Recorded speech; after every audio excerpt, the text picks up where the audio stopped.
Chapitre 23. Ismaël ben Fabi. Jésus entre dans la somptueuse maison de campagne d'Ismaël. Des serviteurs en grand nombre accourent à la rencontre de l'hôte, certainement attendu. D'autres vont prévenir le maître qui sort à la rencontre de Jésus en lui faisant de profondes inclinations. « Sois le bienvenu, maître, dans ma maison. » « Paix à toi, Ismaël ben Fabi. Tu m'as désiré, je viens. Pourquoi m'as-tu invité ? Pour avoir l'honneur de t'avoir et te présenter à mes amis. Je veux qu'ils soient aussi les tiens, comme je veux que tu sois pour moi un ami. Je suis ami de tout le monde, Ismaël. Je le sais, mais tu sais, il est bien d'avoir des amitiés en haut lieu. La mienne et celle de mes amis sont telles. Toi, pardonne-moi de te le dire, tu négliges trop ceux qui peuvent t'appuyer. Et tu es de ceux-ci ? Pourquoi ? Je suis de ceux-ci. Pourquoi ? Parce que je t'admire et que je veux que tu sois pour moi un ami. Ami ? Mais sais-tu, Ismaël, le sens que je donne à ce mot ? Pour beaucoup, un ami, cela veut dire une connaissance. Pour d'autres, un complice. Pour d'autres, un serviteur. Pour moi, cela veut dire fidèle à la parole du Père. Qui n'est pas cela ne peut être un ami pour moi, ni moi pour lui.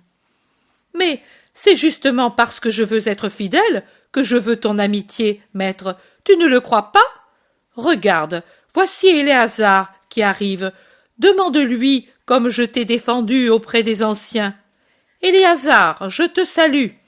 Viens, car le rabbi veut te demander une chose.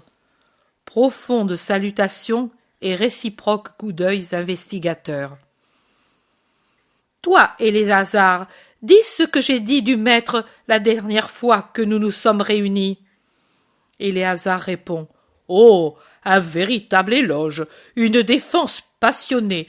Il m'est alors venu l'envie de t'entendre, tant Ismaël parlait de toi, maître, comme du prophète le plus grand venu au peuple d'Israël.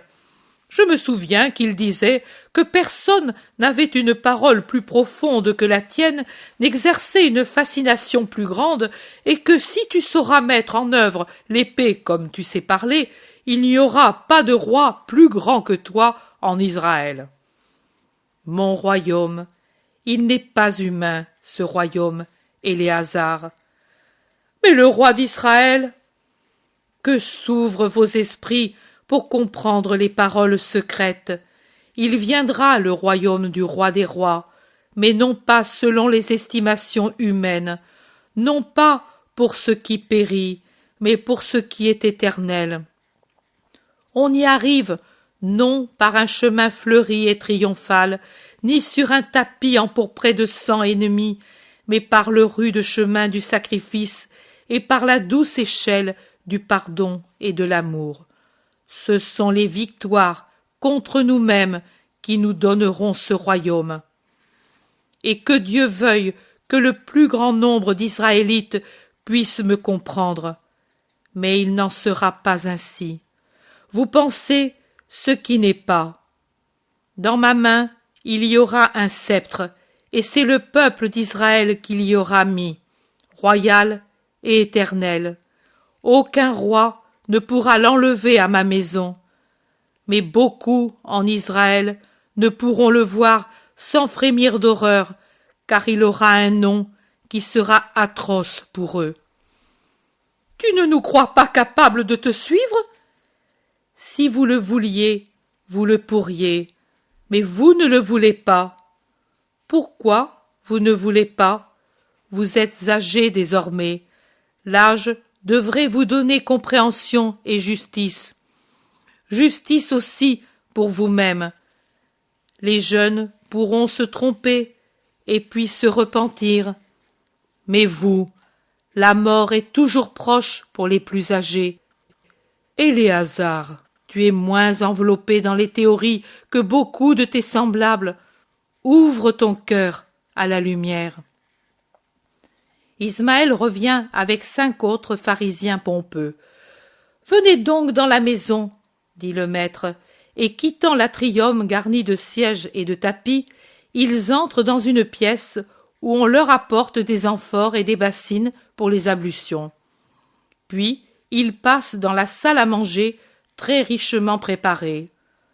Le maître commande « Jésus à côté de moi, entre Éléazar et moi. » Et Jésus, qui s'était tenu au fond de la salle, près des disciples un peu intimidés et laissés de côté, doit s'asseoir à la place d'honneur. Le repas commence avec de nombreux plats de viande et de poissons rôtis, des vins et, me semble-t-il, des sirops, ou au moins des eaux mielées, passent et repassent. Tous essaient de faire parler Jésus. L'un d'eux, un vieillard tout tremblotant, demande d'une voix éraillée de vieillard décrépit. « Maître, est-ce vrai ce qu'on dit, que tu as l'intention de modifier la loi ?» Je ne changerai pas un iota à la loi. Au contraire, et Jésus appuie sur les mots, je suis justement venu pour la rendre de nouveau intègre comme quand elle fut donnée à Moïse. Voudrais-tu dire qu'elle a été changée? Non, jamais, uniquement qu'elle a subi le sort de toutes les choses élevées mises dans la main de l'homme. Que voudrais-tu dire? Précise.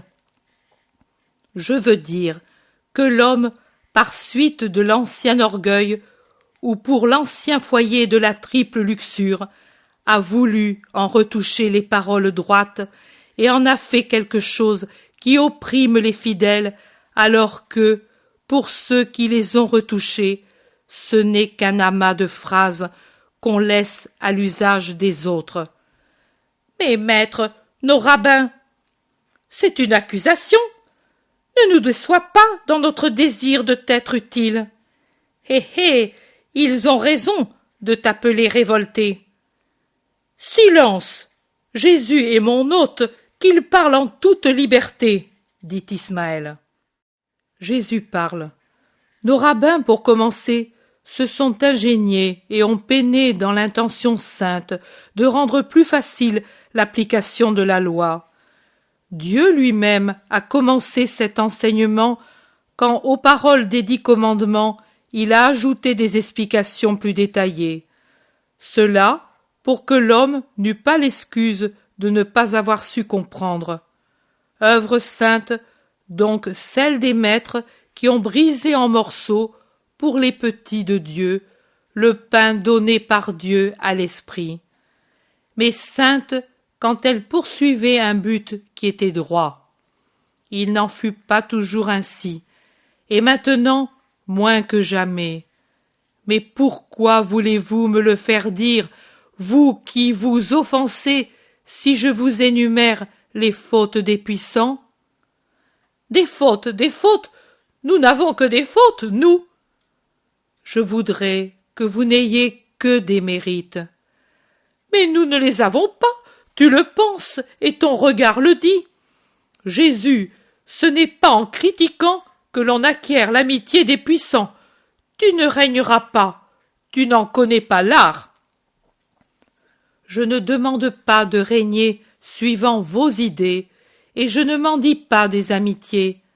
C'est l'amour que je veux, mais un amour honnête et sain, un amour qui va de moi à ceux que j'aime, et qui se manifeste en usant à l'égard des pauvres de ce dont je prêche l'usage, la miséricorde. L'un dit « Moi, depuis que je t'ai entendu, je ne prête plus à usure. » Et Dieu t'en récompensera. Un autre dit « Le Seigneur m'est témoin que je n'ai plus frappé mes serviteurs qui auraient mérité le fouet quand on m'a eu dit une de tes paraboles. » Et moi, c'est plus de 10 boisseaux d'orge que j'ai laissés dans les champs pour les pauvres, dit encore un autre. Les pharisiens se louent copieusement. Ismaël n'a pas parlé. Jésus l'interpelle. Et toi, Ismaël? Oh, moi, J'ai toujours usé de miséricorde, je n'ai qu'à continuer comme j'ai toujours fait. C'est bien pour toi. S'il en est ainsi réellement, tu es l'homme qui ne connaît pas les remords. Oh, certainement pas. Jésus le transperce de son œil de saphir. Éléazar touche le bras de Jésus. Maître, écoute-moi. J'ai un cas spécial à te soumettre. J'ai acquis récemment une propriété d'un malheureux qui s'est ruiné pour une femme. Il me l'a vendue, mais sans me dire qu'il y avait une vieille servante, sa nourrice, maintenant aveugle et presque idiote. Le vendeur n'en veut pas. Moi, je n'en voudrais pas. Mais la jeter à la rue, que ferais-tu, maître? Toi, que ferais-tu si tu devais donner un conseil à un autre? Je dirais, garde-la, tu ne te ruineras pas pour un pain. Et pourquoi parlerais-tu ainsi? Mais parce que je pense que c'est ainsi que j'agirai, et je voudrais qu'on agisse ainsi à mon égard. Tu es très près de la justice, Éléazar. Agis comme tu conseillerais de le faire, et le Dieu de Jacob sera toujours avec toi. Merci, maître. Les autres bougonnent entre eux. Qu'avez-vous à murmurer? Demande Jésus. N'ai-je pas parlé juste? Et lui, n'a-t-il pas parlé avec justice? Ismaël, défends tes hôtes, toi qui as toujours agi avec miséricorde. Maître, tu parles bien, mais si on agissait toujours ainsi, on serait victime des autres. Et il vaut mieux, selon toi, que ce soit les autres qui soient nos victimes, n'est-ce pas? Je ne dis pas cela, mais il y a des cas. La loi dit d'avoir miséricorde. Oui, pour le frère pauvre, pour l'étranger, le pèlerin, la veuve et l'orphelin. Mais cette vieille qui est tombée dans les bras d'Éléazar n'est pas sa sœur, ni pèlerine, ni étrangère, ni orpheline ou veuve. Rien pour lui. Ni plus ni moins qu'un vieux tableau oublié par le vrai maître dans la propriété vendue. Éléazar pourrait donc la chasser sans scrupule d'aucune sorte. Enfin, la responsabilité de la mort de la vieille ne lui reviendrait pas, mais reviendrait à son vrai maître. Jésus interrompt. Qui ne peut plus la garder, puisqu'il est pauvre lui aussi, et par conséquent lui aussi est exempt d'obligation, de sorte que si la petite vieille meurt de faim, c'est elle qui est coupable, n'est-ce pas? C'est cela, maître, c'est le sort de ceux qui ne servent plus. Les malades, les vieux, les incapables sont condamnés à la misère, à la mendicité, et la mort est ce qu'il y a de meilleur pour eux. C'est ainsi depuis que le monde est monde, et il en sera toujours ainsi. Jésus, aie pitié de moi! Un cri de détresse entre par les fenêtres fermées, car la salle est fermée, et avec les lampes allumées, peut-être à cause du froid. Qui m'appelle? Quelque importun, je le ferai chasser, ou quelque mendiant, je lui ferai donner un pain. Jésus, je suis malade, sauve-moi! Je l'ai dit, un importun, je punirai les serviteurs pour l'avoir fait passer. Et Ismaël se lève. Mais Jésus, plus jeune d'au moins 20 ans et qui le dépasse du cou et de la tête, le fait se rasseoir en lui mettant la main sur l'épaule et en commandant. Reste, Ismaël, je veux voir celui qui me cherche. Faites-le entrer. Il entre un homme aux cheveux encore noirs. Il peut avoir environ 40 ans. Mais il est enflé comme un tonneau et jaune comme un citron, avec les lèvres violettes entr'ouvertes et la bouche haletante. Il est accompagné par la femme de la première partie de la vision. L'homme avance avec peine à cause de la maladie et de la crainte. Il voit qu'on le regarde d'un si mauvais œil. Mais Jésus a quitté sa place et il est allé vers le malheureux en le prenant par la main et en l'amenant au milieu de la salle, dans l'espace vide, entre les tables disposées en fer à cheval, exactement sous le lampadaire. Jésus demande: Que veux-tu de moi? Maître, je t'ai tant cherché, depuis si longtemps, je ne veux rien que la santé pour mes enfants et ma femme. Toi, tu peux tout. Vois à quoi je suis réduit. Et tu crois que je puis te guérir? Si je le crois, tout pas m'est douloureux, toute secousse pénible, mais pourtant j'ai fait des milles pour te chercher, et puis, avec le char, je t'ai suivi aussi, mais je ne te rattrapai jamais.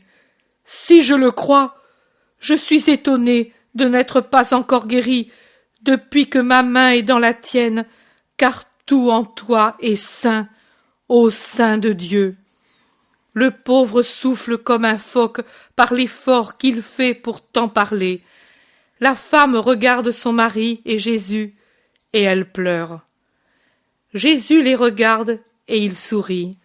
Puis il se tourne et il demande: Toi, vieux scribe, il parle au vieux à la voix chevrotante qui a parlé le premier, réponds-moi, est-il permis de guérir pendant le sabbat? Pendant le sabbat, il n'est permis de faire aucun travail. Même pas de sauver quelqu'un du désespoir? Ce n'est pas un travail manuel. Le sabbat est consacré au Seigneur. Quelle œuvre plus digne d'un jour sacré que de faire qu'un fils de Dieu dise à son Père: Je t'aime et te loue parce que tu m'as guéri. Il doit le faire, même s'il est malheureux. Chanania, sais-tu qu'en ce moment, ton bois le plus beau est en train de brûler et que toute la pente de l'Hermont rougit de l'éclat des flammes? Le vieil homme bondit comme si un aspic l'avait mordu. Maître, tu dis la vérité ou bien est-ce une plaisanterie? Je dis la vérité. Je vois et je sais. Ô malheureux que je suis! Mon bois le plus beau, des milliers de cycles en cendres! Malédiction! Maudits soient les chiens qui m'y ont mis le feu! Que leurs viscères brûlent comme mon bois! Le petit vieux est désespéré. Ce n'est qu'un bois, Chanania, et tu te plains.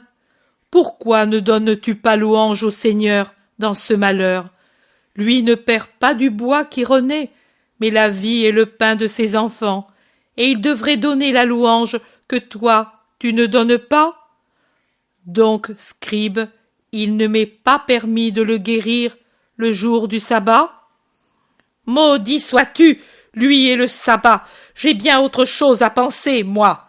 Et bousculant Jésus, qui lui avait mis une main sur le bras, il sort furieux, et l'on l'entend brailler de sa voix chevrotante pour avoir son char. Et maintenant, demande Jésus, en tournant son regard vers les autres, et maintenant, vous, dites-moi, est-ce permis ou non? Personne ne répond. Éléazar baisse la tête après avoir entr'ouvert les lèvres que pourtant il referme, saisi par le froid qui a envahi la salle. Eh bien moi, je vais parler, dit Jésus, et son aspect est imposant, et sa voix est un tonnerre, comme toujours quand il va opérer un miracle. Je vais parler, je parle, je dis, homme, qu'il te soit fait selon ce que tu crois. Tu es guéri, loue l'Éternel. Va en paix. L'homme reste interdit. Peut-être pensait-il redevenir d'un coup agile comme autrefois, et il lui semble qu'il n'est pas guéri. Mais qui sait ce qu'il ressent?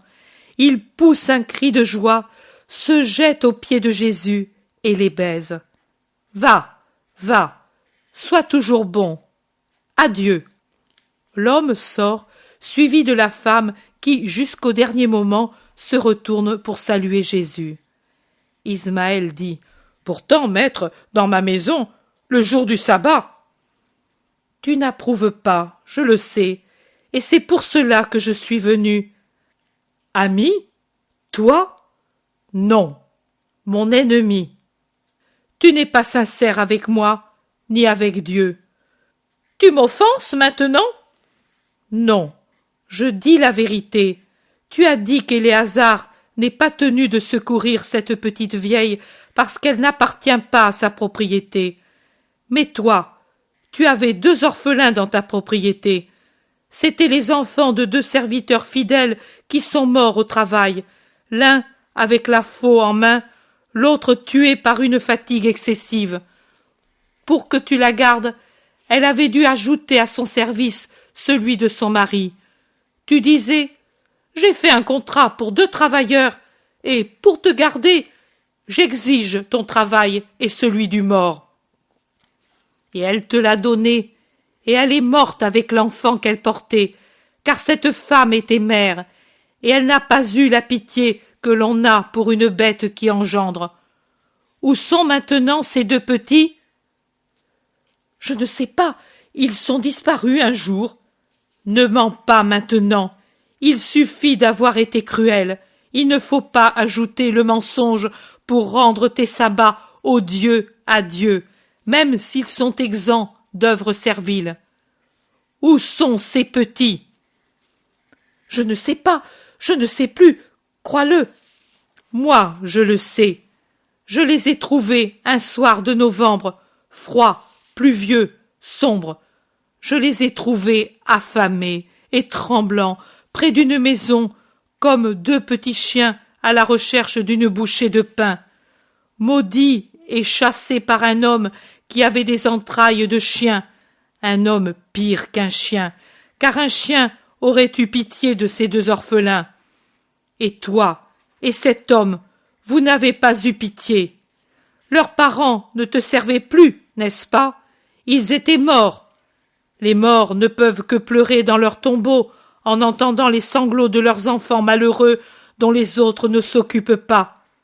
Cependant, les morts portent à Dieu, par leur esprit, leurs pleurs et ceux de leurs enfants orphelins, et ils disent « Seigneur, exerce, toi, nos vengeances, puisque le monde opprime quand il ne peut plus exploiter. » Les 2 petits n'étaient pas encore en âge de te servir, n'est-ce pas?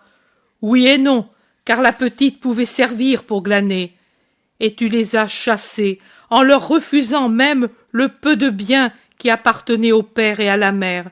Ils pouvaient mourir de faim et de froid, comme 2 chiens sur un chemin. Ils pouvaient vivre en devenant l'un voleur, l'autre une prostituée, car la faim porte au péché. Mais que t'importait? Il y a un moment, tu as cité la loi à l'appui de tes théories. Et la loi ne dit-elle pas alors « Ne faites pas de tort à la veuve et à l'orphelin. Si vous leur faites du tort, leurs voix s'élèveront vers moi. J'entendrai leurs cris, et ma fureur s'enflammera, et je vous exterminerai par l'épée, et vos femmes resteront veuves, et vos enfants orphelins. N'est-ce pas ce que dit la loi? Et alors, pourquoi ne l'observes-tu pas? Tu m'as défendu auprès des autres, et alors, pourquoi ne prends-tu pas en toi-même la défense de ma doctrine? Tu veux être pour moi un ami? Et alors, pourquoi fais-tu le contraire de ce que je dis? L'un de vous est en train de courir à perdre haleine, s'arrachant les cheveux à cause de la ruine de son bois, et il ne se les arrache pas pour les ruines de son cœur. Et toi, qu'attends-tu pour le faire? Pourquoi voulez-vous vous croire parfait, vous auquel le sort a donné une haute situation? Et si vous l'êtes en quelque chose, pourquoi ne cherchez-vous pas à l'être en tout? Pourquoi me haïssez-vous parce que je découvre vos plaies? Je suis le médecin de votre esprit. Est-ce qu'un médecin peut guérir sans découvrir et nettoyer les plaies? Mais ne savez-vous pas qu'un grand nombre, et cette femme qui est sortie est une de ceux-là, méritent la première place au banquet de Dieu, en dépit de leur apparence mesquine? Ce n'est pas l'extérieur, c'est le cœur et l'esprit qui ont de la valeur. Dieu vous voit du haut de son trône et il vous juge. combien il en voit qui valent mieux que vous. Par conséquent, écoutez. Prenez toujours comme règle de conduite cela. Quand on vous invite à un banquet de noces, choisissez toujours la dernière place. Double honneur vous en reviendra quand le maître vous dira « Ami, avance !» Honneur de mérite et honneur d'humilité. Alors que, ô triste moment pour un orgueilleux d'avoir la honte de s'entendre dire « Va là-bas au fond, car il y a quelqu'un qui est plus que toi. » Et faites la même chose dans le banquet secret de votre esprit pour les noces avec Dieu. Qui s'humilie sera exalté, et qui s'exalte sera humilié. Ismaël, ne me hais pas, parce que moi je te soigne. Moi, je ne te hais pas. Je suis venu pour te guérir. Tu es plus malade que cet homme. Tu m'as invité pour te donner du lustre à toi-même et satisfaire tes amis. Souvent, tu invites, mais par orgueil et pour ton plaisir. Ne le fais pas. N'invite pas les riches, les parents, les amis. Mais ouvre ta maison, ouvre ton cœur aux pauvres, aux mendiants, aux estropiés, aux boiteux, aux orphelins et aux veuves. Ils ne te donneront en échange que des bénédictions. Mais Dieu les changera pour toi en grâce. Et à la fin, oh, à la fin, quel sort bienheureux pour tous les miséricordieux qui seront récompensés par Dieu à la résurrection des morts. Malheur à ceux qui caressent seulement une espérance de profit et puis ferment leur cœur au frère qui ne peut plus servir. Malheur à eux.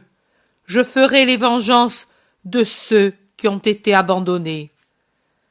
Maître, je veux te satisfaire. Je prendrai encore ces enfants. Non. Pourquoi? Ismaël baisse la tête. Il veut faire l'humble, mais c'est une vipère à laquelle on a pressé le venin et elle ne mord plus parce qu'elle sait qu'elle n'en a plus. Mais pourtant, elle attend le moment de mordre. Éléazar essaie de ramener la paix en disant « Bienheureux ceux qui prennent part au banquet de Dieu dans leur esprit et dans le royaume éternel. » Mais crois-le, maître, c'est la vie qui nous apporte des obstacles, les charges, les occupations. Jésus dit la parabole du banquet. Matthieu, chapitre 22, 2 à 10. Luc, chapitre 14, versets 16 à 24. Et pour finir, les charges, les occupations, as-tu dit? C'est vrai. C'est pour cela que je t'ai dit, au commencement de ce banquet, que mon royaume se conquiert par des victoires sur soi-même, et non par des victoires sur des champs de bataille. La place au grand banquet est pour ces humbles de cœur qui savent être grands par leur fidèle amour, qui ne mesurent pas le sacrifice et qui surmontent tout pour venir à moi. Même 1 heure suffit pour changer un cœur, pourvu que ce cœur le veuille. Et il suffit d'une parole. Je vous en ai tant dit, et je regarde. Dans un cœur va naître une plante sainte, dans les autres des ronces pour moi, et dans ces ronces des aspics et des scorpions. Peu importe, je vais droit mon chemin. Qui même me suive, je vais en appelant à ma suite. Que ceux qui ont le cœur droit viennent à moi. Je vais en instruisant. Que ceux qui cherchent la justice s'approchent de la fontaine. Pour les autres, c'est le Père Saint qui les jugera. Ismaël, je te salue. Ne me hais pas. Réfléchis et rends-toi compte que j'ai été sévère par amour, non par haine. Paix à cette maison et à ceux qui l'habitent. Paix à tous si vous la méritez.